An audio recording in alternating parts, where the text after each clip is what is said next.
What's going on, my beautiful marketing people? Welcome to another episode of the show. Today, I'm sitting down with Miriam Washington Kendall. She joins me from New York City. She is the CMO at MakeSpace. Miriam, how you doing?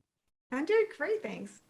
I'm excited to have you on uh, and kind of get into the current status of things when it comes to being a marketing leader and a lot of the challenges that you know not only that you're facing, but that we're all kind of facing, right? And go through some of those. But before we do, I want to let you set the table. How did you get into marketing, find your way to make space? Walk us through the journey so far.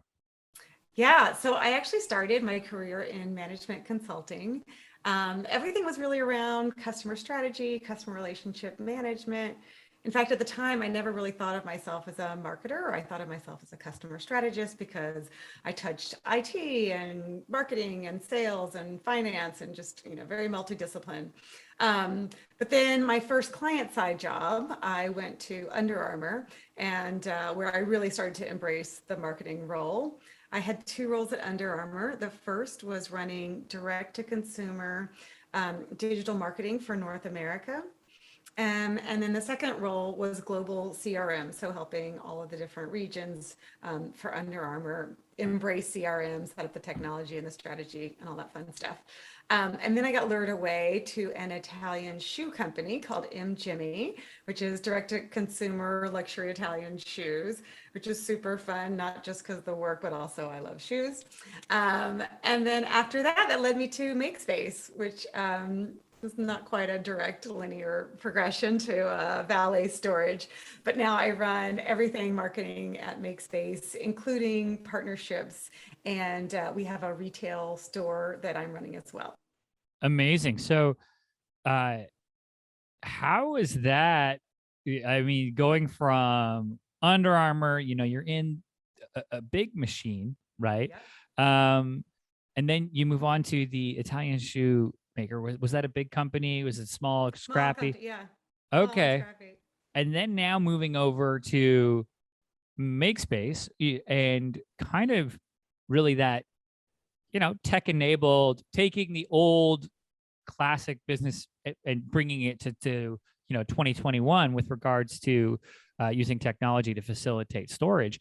Now, how has that been? I'm always curious whenever someone's been um, in a massive brand to then Yeah. now you don't um you have more agility, but you got way less brand recognition. Was there anything that's kind of like when you've gotten in, you're like, okay, like I don't have $26 million for a Super Bowl commercial and a bunch of ad TV spend throughout the year. Like, was there anything like that that kind of hopped out to you where you're like, all right, we need to get scrappy?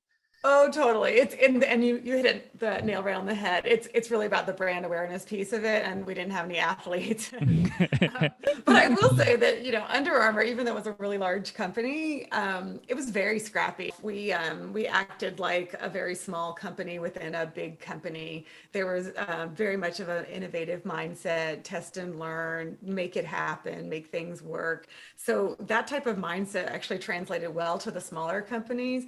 But you're right, the whole brand awareness piece. I probably underestimated when I went over to the first smaller company and like, wait a second, we don't have people talking about us all the time. We're not in the news all the time. We have to earn this.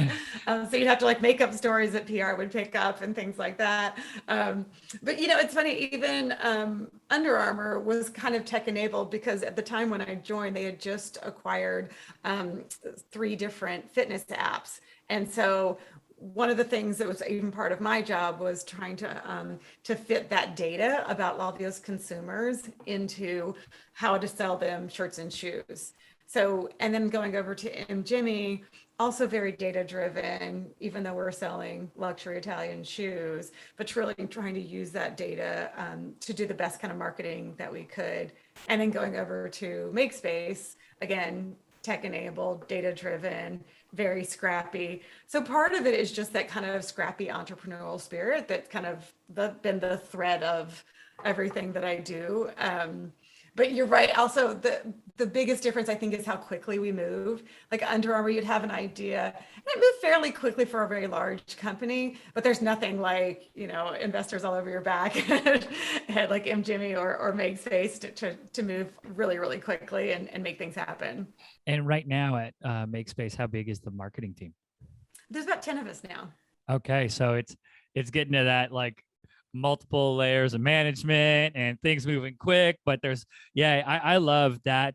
That's my favorite amount or level to play at, because you're moving really fast, but there's some structure, but there's not 26 lawyers approving tweets. So I love when you're playing in that space. Now, as you've, you're at MakeSpace, and what has been kind of the primary channel, or we talked a little bit offline, but I'd love to hear kind of like the channels that you all have focused on, and then we can get into talking about some of the ecom challenges that we're all having. Indeed. So when I first got to MakeSpace, we were really heavily reliant on Google search, and we also used a lot of OTT. And those were really our two main channels. For Google in particular, because MakeSpace is very intent driven, like I can't make you want storage if you have zero need for storage. I can make you want Italian shoes if you don't think you want them, but I can't make you want storage. So for us, like the intent driven channels are actually super important for us, and they always will be. But the big change that we've made is just opening up new channels so that we're not as reliant on search. I love that. And the new channels are so important, right? What we've seen over the last, oh man, it's probably been like a year now, but iOS 14, now iOS 15, crackdown really on privacy. It's limited targeting. We're seeing CPMs go up, cost per click go up across, Google, Facebook, Instagram, you name it. This is a thing and a pain point that I'm hearing from a lot of executives. Is that also in your circles? Are you hearing people being like, dang, we're getting killed with the costs and the limited targeting?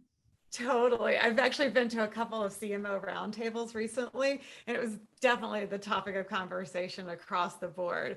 And the sad thing is no one had like the silver bullet answer for it. Like, oh, if you just do this like toggle, we'll fix everything. Like that was just not the case. But we did talk about things that we could do to help kind of mitigate some of the things that we're experiencing. Yeah, it's one of those things where I always think about it like life cycle of the brand, and that it early on, it's like you're spending your way into relevancy a lot of times, right? And when that gets taken away, or when the burn rate goes up, or the investors go, hey, we don't want to do that, now it's like, okay, what other channels? Is there a growing email list? Are we actually storytelling, right? A lot of brands talk about storytelling, and then you go to their page and it's like, it's just a catalog with nice pictures.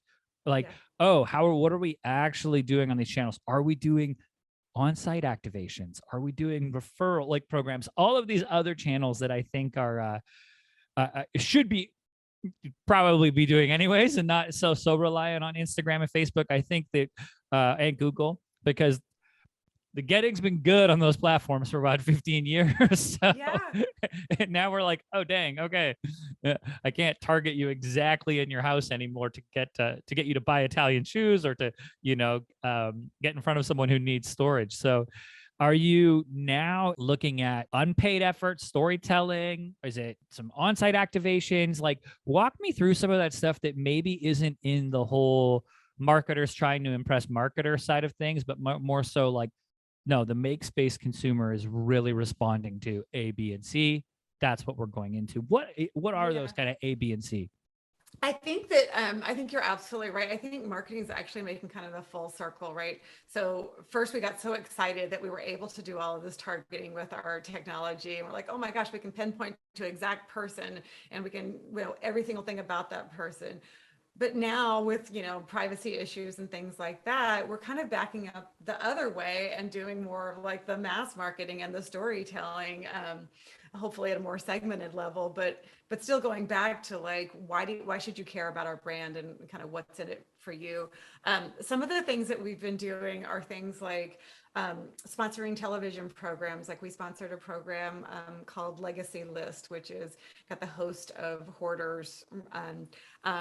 So sponsoring things like being affiliated with shows like that. We also did military makeover with Montel Williams. So we helped sponsor the storage company that came in and brought out the stuff and brought it back. So associating with things like that. We've done, we opened up a retail store in New York City during the pandemic, a little bit crazy, but just inviting customers to come in, learn about our products, giving them another way to drop off their stuff or pick up their stuff, whatever's most convenient for them. So really trying to reach them in different ways. We've done some radio, which has been interesting. And with the radio, we with all the personalities, we've actually had them store their stuff with MakeSpace, so they have that experience, so they can talk authentically about their experience and be able to relay that to their consumer, their audiences. Yeah, so those are some of the things we've been trying. I like it. And when it comes to MakeSpace's consumer, is it a lot of like the tech-enabled millennial in New York City who's got skiing equipment that they can't have in the small apartment? And like, is that kind of the... Well, it's funny, that's how we started. And actually, we still have a huge volume of that type of customer. But when we did a deep dive into who our customers are and who we wanted them to be, we saw there was actually a pocket of segments that were really attractive segments for MakeSpace that we really were under indexing on. For example, parents who want to put away their gear for, they have one kid and then, they're going to be a couple of years before they have their next kid, right? So they need to get that stuff out of their place. Another is downsizing seniors. So people who have a lot of stuff and they don't know where to put it, and they usually are downsizing into smaller and smaller places. That's a great audience for us. But it's funny, we used to talk about how cool our app is, and our app is cool, but the downsizing seniors don't care as much about that as they do about someone coming to their place, picking up all their stuff for them, taking it away. So just changing that message to be able to relate to those different types of audiences. I love that, like the different parts of the company that resonate with different audiences, which, we all forget. I do sometimes, but it's like, oh yeah, we need to segment out like little things. I tell every brand, I'm like, if you're targeting seniors, for instance, I'm like, your designers might hate you, but you need to probably double the size of your font. Like, and people are like, and it's like, right, because this is the reality, right? And because that's going to be important. And you just touched on that, right? The seniors, they really value that someone's going to come to their house, grab their goods. Where me, I'm 33. I'm like, dang, I get an app. I can go boom, boom, boom, easy. That's what I want. I love that. Now, what markets are you guys all in?